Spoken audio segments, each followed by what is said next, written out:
बिस्मिल्लाहिर्रहमानिर्रहीम। ये ईमेल नियाज़ुर्रहमान साहब आसाम से। नियाज़ भाई का सवाल ये है, मौलाना मैं नियाज़ुर्रहमान हूँ आसाम से। मेरा मसला ये है कि मेरी शादी को 9 साल हो चुके हैं और काफ़ी इलाज किया गया है कई जगह पर, लेकिन बच्चा पैदा नहीं हो रहा है। तो अब हम लोग जो है बच्चे को अडॉप्ट करना चाहते हैं, तो इसके बारे में हमें बताइए, हमें क्या करना चाहिए, क्योंकि हमारे घर के सारे लोग इसके लिए राज़ी है।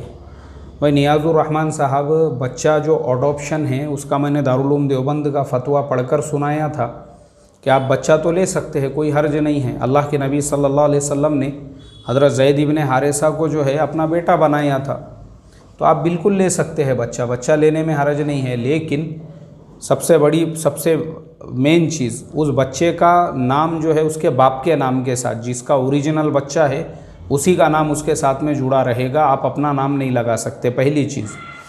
दूसरी चीज़, जिसने बच्चे को गोद लिया है वो बच्चा मीरास में उसका हकदार नहीं रहेगा, मीरास में उसका कोई हिस्सा नहीं रहेगा, आपकी जो मीरास है। तीसरी चीज़, अगर वो बच्चा आपकी बीवी का नामहरम है, यानी बहन का बेटा है तो ठीक है।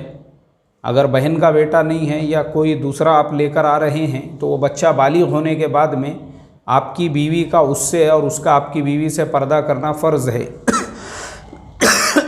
ऐसे ही अगर वो लड़की है, वो अगर आपके बहन की भाई की बेटी है तो ठीक है, लेकिन अगर वो आपकी महरमात में से नहीं है, ना महरम है, किसी और की बेटी है, तो आपके ऊपर फिर उससे पर्दा करना फ़र्ज़ है उसकी बालिगा होने के बाद में। ये सब मसले हैं बच्चा अडॉप्ट करने के।